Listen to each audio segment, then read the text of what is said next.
ज्या थोर पुरुषाने आरक्षणाचा फायदा देऊन त्यांना त्यांच्या जीवनामध्ये उभं करण्याची जी ताकद दिली त्या छत्रपती शाहू महाराजांना वंदन करून आणि त्याचबरोबर भारताच्या लोकशाहीमध्ये आंदोलनाचा एक नवीन इतिहास ज्यांनी निर्माण केला त्या मराठा समाजाला, धनगर समाजाला, सर्व ओबीसी सहित इतर समाजाला मी शतशः वंदन करतो। आणि मंत्री महोदयांनी ह्या बिलामध्ये जी दुरुस्ती केली 127 ऐवजी 105 या 105व्या विधेयकावर मी माझे विचार मराठीमध्ये व्यक्त करतोय सभापती महोदया। तसं मंत्री महोदयांनी कबूल केलाय की 102वी घटना दुरुस्ती करत असताना केंद्र सरकारची जी किती म्हणजे घाई झाली, म्हणजे देशातल्या सगळ्या राज्यांना थोडंसं विकलांग करायचं आणि सत्ता केंद्रीभूत करायची, यासाठी 102वी घटना दुरुस्ती केली ही मंत्री महोदयांनी मान्य केली। मी नाही बोलत आहे, त्यांनी आपल्या भाषणात मान्य केलेलं आहे ते। आणि त्यानंतर जे काही घडलं रामायण महाभारत, देशाच्या सर्वोच्च न्यायालयाने जे कान पिळवटले केंद्र सरकारला दाखवून दिलेलं आहे की 102वी घटना दुरुस्ती करून तुम्ही संपूर्ण देशातल्या आरक्षित समाजावर अन्याय केलेला आहे। आणि त्यानंतर आता ही 105वी घटना दुरुस्ती या ठिकाणी आणण्याचा प्रयत्न केंद्र सरकारने केलेला आहे। परंतु आमच्या मराठी भाषेमध्ये एक म्हण आहे सभापती महोदया, आगीतून उठून फुफाट्यात टाकायचं। 102व्या घटना दुरुस्तीने तर उद्ध्वस्त केलं, पण 105व्या घटना दुरुस्तीने नेमकं काय दिलं तर मंत्री महोदयांच्या शब्दात सांगायचं झालं तर राज्य सरकार सशक्त बनाने का कोशिश हम इस विधेयक के माध्यम से कर रहे हैं। ऐतिहासिक कदम उठाए और देश के 671 जो राज्य सूची में जो अलग अलग जाति है उन्हें अधिकार प्रदान करने का काम इस 105वीं घटना दुरुस्ती के माध्यम से करने का प्रयास केंद्र सरकार से हो रहा है, ऐसा मंत्री जी ने कहा है। लेकिन आम्हाला वाटतं का तसं? या मगाशी मी सांगितल्याप्रमाणे महाराष्ट्रातला मराठा समाज आहे, धनगर समाज आहे, राजस्थानचा गुर्जर समाज आहे, हरियाणाचा जाट समाज आहे, गुजरातचा पटेल समाज आहे। ह्या सर्व समाजाने लाठ्या काठ्या झेललेल्या आहेत सभापती महोदया।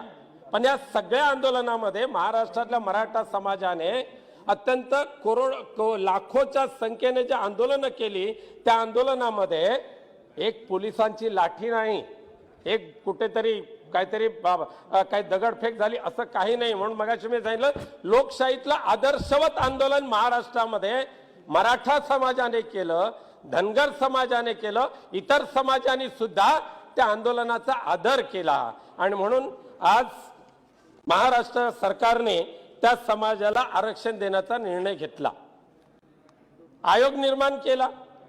गायकवाड आयोगाने जवळजवळ 1305 पानाचा अहवाल सादर करत असताना महाराष्ट्रातला मराठा समाज शैक्षणिक दृष्ट्या, आर्थिक दृष्ट्या मागासलेला आहे आणि त्याला आरक्षण देण्याची गरज आहे या आयोगाने ठरवल्यानंतर राज्य सरकारने त्यांना 16% आरक्षण दिलं। महाराष्ट्रामध्ये दोन्ही सभागृहाने एकमताने हा ठराव मंजूर केला। दुर्दैवाने हायकोर्टामध्ये त्याला स्टे मिळाली आणि सर्वोच्च न्यायालयाने महाराष्ट्रातल्या मराठा समाजाला आरक्षण देताना जी रिट पिटिशन दाखल केली ती नाकारताना जाहीर केलं की केंद्र सरकारने 102व्या घटना दुरुस्तीनुसार राज्यांना अधिकार कोणते दिलेले नाहीत, पण त्याचबरोबर इंदिरा साहनी त्या खटल्यामध्ये 50%चं जे लिमिटेशन होतं, लिमिट, त्याचं उल्लंघन करायचा कोणाला अधिकार नाही, फक्त संसदेला आहे।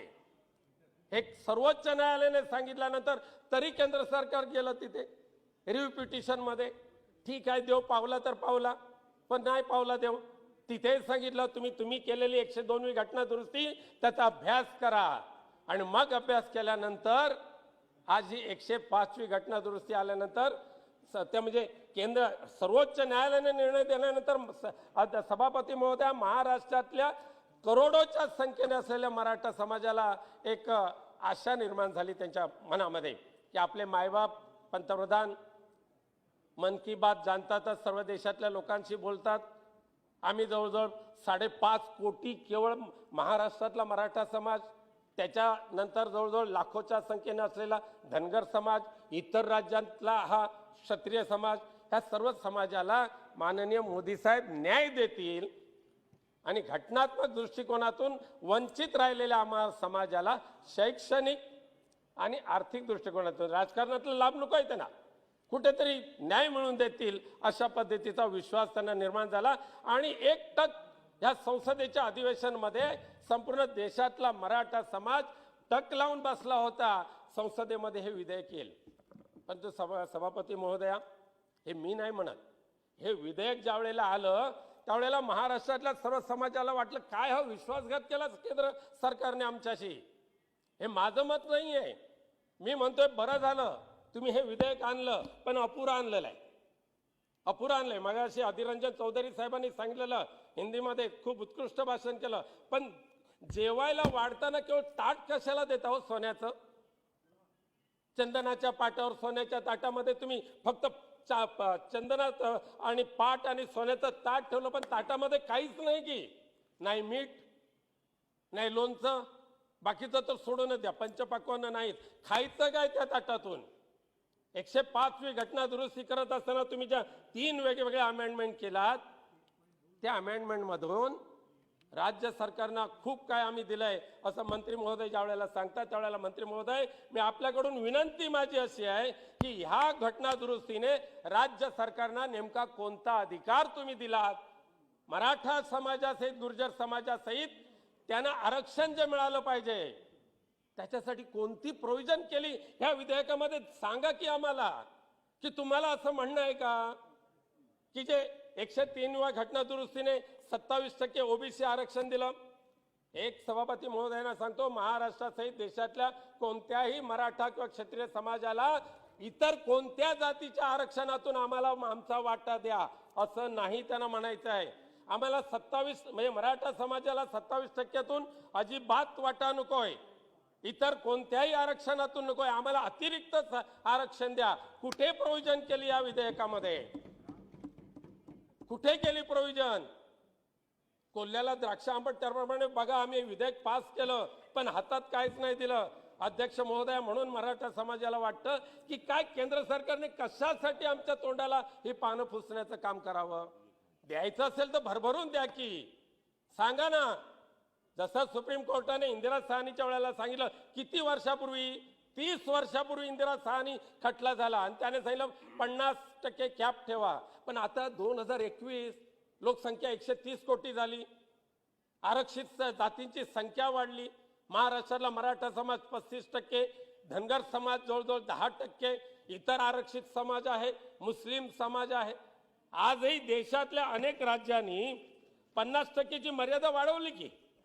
मग अशी तामिळनाडूचं सांगितलं, आम्हाला त्याच्याबद्दल काही नाही, पण देशातल्या 15 राज्यांनी आपली मर्यादा जी आहे ही 50% पेक्षा अधिक वाढवलेली आपल्या सगळ्यांना माहिती आहे. अगदी पूर्वोत्तर राज्य तर सगळीच आहेत, हरियाणा आहे, मिझोराम आहे, तामिळनाडू तर 69% झालं. पण त्यावेळेला त्यांनी 9 सूचीमध्ये घेतलं. आता आमचं मागणं, आम्ही स्वातंत्र्याच्या 75व्या वर्षी ह्या आमच्या समाजाला, मराठा समाज असेल, धनगर समाज असेल, का तुम्हाला संसदेचा अधिकार सुप्रीम कोर्टाने हिरावून नाही घेतलेला आहे सभापती महोदया. की आत्ताच्या सुद्धा कालच्या निर्णयामध्ये संसदेने असं सांगितलंच नाही, सर्वोच्च न्यायालयाने असं सांगितलंच नाही, अजिबात नाही. संसदेचा अधिकार संसदेला आहे हे दाखवून दिलं, म्हणून 105वी घटना दुरुस्ती आज येते ना. मग 105वी घटना दुरुस्ती ज्या वेळेला तुम्ही आणताय सर्वोच्च न्यायालयाच्या निर्देशानंतर, त्यावेळेला त्या 105व्या घटना दुरुस्तीमध्ये महाराष्ट्रातला वंचित समाज, महाराष्ट्रातला धनगर समाज, मग तो हरियाणाचा असेल, गुजरातचा असेल, राजस्थानचा असेल, हे वंचित राहिलेल्या समाजांना 50% मध्येच बसवायचंय का? मग जर काही जण असे म्हणतात की केंद्र सरकारने समाजाला रस्त्यावर उतरून एकमेकाची डोकी फोडण्याची संधी या विधेयकाच्या माध्यमातून दिलेली आहे, असं जर समाजाने कोणी म्हटलं तर ते चूक असेल का सभापती महोदया? आम्ही मायबाप सरकारकडे काय मागणार? आम्ही मायबाप सरकारकडे पदरपासून हेच मागणार, न्याय द्या. पण न्याय देताना भांडणं लावू नका. मराठा समाज ओबीसीशी भांडता कामा नये. ओबीसी समाजाच्या 27% अजिबात हात लावता कामा नये. पण महाराष्ट्राने 16% आरक्षण दिलं, ते दुर्दैवाने रद्द झालं. मध्यंतरी महाराष्ट्राचे मुख्यमंत्री आदरणीय उद्धवजी ठाकरे साहेब, महाराष्ट्राचे उपमुख्यमंत्री अजितदादा पवार, मराठा आरक्षण समितीचे उपाध्यक्ष अशोकराव चव्हाण हे दिल्लीला आले. आदरणीय पंतप्रधान नरेंद्र मोदी साहेबांना भेटले. राज्यामध्ये राज्यपाल महोदयांना भेटले. राज्यपालांच्या माध्यमातून ही जी कैफियत आहे, ही कैफियत आदरणीय महामहिम राष्ट्रपतींकडे मांडली. आणि राष्ट्रपतींकडे मांडत असताना पुन्हा एकदा माननीय पंतप्रधानांकडे ते विनंती करत असताना त्यांनी समजून सांगितलं, मराठा समाजाला आरक्षण देताना निकष जे पाळायचे आहेत ते सर्व निकष पाळलेले आहेत. घाई अजिबात नाही झालेली आहे. मागासवर्ग आयोगाचा रिपोर्ट आणला आणि त्याच्या अनुषंगाने घटनात्मक दृष्टिकोनातून जे आरक्षण द्यायचा प्रयत्न आम्ही केला, त्या आमच्या महाराष्ट्राच्या प्रयत्नाला तुम्ही सहकार्य करा अशी विनंती माननीय मुख्यमंत्री उद्धवजी ठाकरे साहेबांबरोबर आलेल्या शिष्टमंडळाने माननीय पंतप्रधान नरेंद्र मोदी साहेबांकडे केली. आणि आम्हाला एक आशा निर्माण झाली होती. होय, आज आम्हाला बऱ्याच वेळेला अभिमान वाटतो. सर्वसामान्य लोकांच्या हितासाठी 370 कलम तुम्ही हटवलात आणि अखंड हिंदुस्थान तुम्ही निर्माण केला. जो अखंड हिंदुस्थान हिंदू हृदय सम्राट बाळासाहेब ठाकरेंच्या स्वप्नातला होता, तुम्ही तो सत्यात आकारलात. आम्ही तुमचं अभिनंदन केलं. आम्ही तुमचं अभिनंदन केलं. आणि हे धाडस, हाच मोठा विचार या मराठा आरक्षणाच्या वेळेला जर झाला असता आणि ह्या करत असताना राज्यांना तुम्ही अधिकार देत असताना राज्यातली राजकीय नव्हे तर सामाजिक परिस्थितीचा अभ्यास करून जो अल्पसंख्याक, जो मागासवर्गीय आयोग जो तुम्हाला अहवाल देईल त्या अनुलक्षून तुम्ही जर आरक्षण देत असताना 50%च्या वरती जर ते आरक्षण गेलं तर ते ग्राह्य राहील अशा पद्धतीची तरतूद ह्या विधेयकामध्ये असण्याची आवश्यकता होती. दुर्दैवाने सभापती महोदय ती झाली नाही. का झाली नाही? की पुन्हा एकदा महाराष्ट्रासहित इतर सगळ्या राज्यांनी रस्त्यावर उतरून आंदोलन करायचं. एक 5-10 मिनिटं अजून फक्त मी माननीय अध्यक्ष महोदयांना विनंती केलेली आहे की या विधेयकाची सुरुवातच महाराष्ट्रातून झालेली आहे.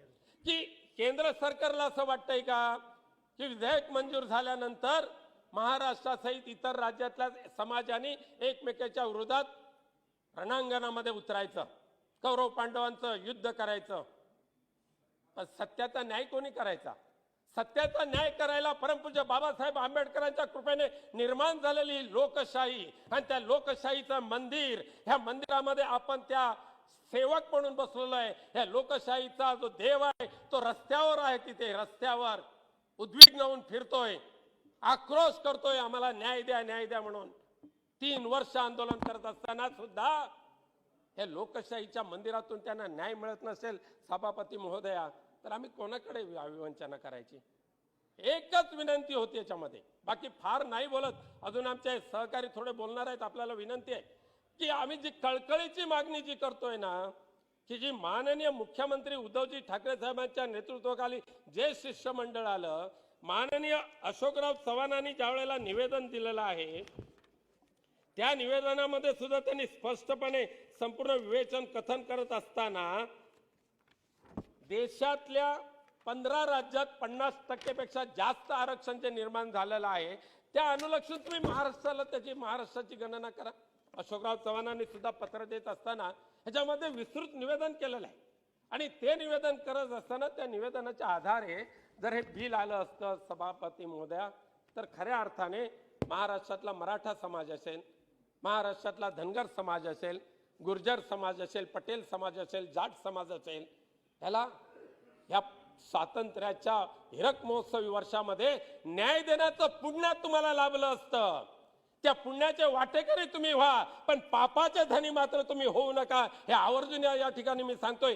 पाप आम्हाला भोगावं लागेल तिथे, पण एवढं मोठं तुम्ही पुण्य करत असताना कंजूसी का करता? अंधारात का ठेवता?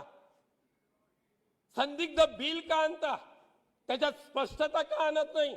आणि मंत्री महोदयाने सांगितल्याप्रमाणे 102च्या वेळेला तुम्ही चूक केली ना, मग 105व्या वेळेला सुधारणा करत असताना सर्वोच्च न्यायालयाचा जर निवाड्याचा जर चांगला अभ्यास झाला असता, इंदिरा साहनीच्या त्या निवाड्याचा जर चांगला अभ्यास झाला असता, तर आज देशातल्या करोडोच्या संख्येने असलेल्या मराठा समाजाला, देशातल्या लाखोच्या संख्येने असलेल्या धनगर समाजाला न्याय देण्याचं काम राज्य सरकारला करता आलं असतं. पण ह्या विधेयकाने राज्य सरकारची मुस्कटदाबी केली गेलेली आहे असं आम्हाला वाटतं. जे आम्ही वाचलं, जे आम्हाला अभ्यासलं, काही नाही करता येणार त्यांना. कोणता आधारच ठेवलेला नाही. कशाच्या आधारे आरक्षण द्यायचं, किती टक्के आरक्षण द्यायचं? मग पुन्हा एकदा मग मंत्री महोदयांनी आपल्या उत्तरामध्ये स्पष्ट करावं, ह्या विधेयकामध्ये 50%ची अट नाही राज्यांना दिलेली आहे. राज्यांनी त्यांच्या आवश्यकतेनुसार त्यांना जे आवश्यक असेल. 2 मिनिटं शेवटची. हो गया, बहुत हो गया. हा, लास्ट का 3 मिनिट सभापती महोदया. सभापती महोदया, मंत्री महोदयांनी या ठिकाणी आपल्या उत्तरामध्ये स्पष्ट करावं मोठ्या मनाने. माननीय पंतप्रधान महोदयांकडे आमची विनंती आहे की तुम्ही सुद्धा ह्याच्या आमचे जे विचार आहेत ते तुम्ही ऐकत असालच 100%. तुमचा लक्ष असतोच संपूर्ण देशामध्ये, त्यामुळे तुमच्याकडे सुद्धा आमच्या खूप आशा आहेत. त्यामुळे तुम्ही सुद्धा आज ह्या उत्तराच्या वेळेला माननीय मंत्री महोदयांना स्पष्ट करण्याचे आदेश द्या की जरी 105व्या घटना दुरुस्तीमध्ये 50%चा कॅप आम्ही उठवला नसला तरी सुद्धा राज्य सरकारनं आवश्यक असेल अशा पद्धतीने रिझर्वेशन करत असताना 50%चं लिमिटेशन क्रॉस करायचं झालं तरी सुद्धा ह्या देशाची संसद झालं. शेवटचा अर्धा मिनिट. ह्या देशाची संसद मिनट से ज्यादा दिया आपको. आधा मिनिट होगा, अभी लास्ट करने दो अभी मुझे. तो आधा घंटा ह्या हो गया. देशाची संसद महाराष्ट्राच्या मराठा समाजावर, महाराष्ट्राच्या सरकारबरोबर खंबीरपणे उभी राहील अशा पद्धतीचं आश्वासन द्या. एवढीच विनंती करून माझे भाषण संपवतो. धन्यवाद अध्यक्ष महोदया. जय हिंद, जय महाराष्ट्र. सभापती महोदया, संविधान संशोधन विधेयक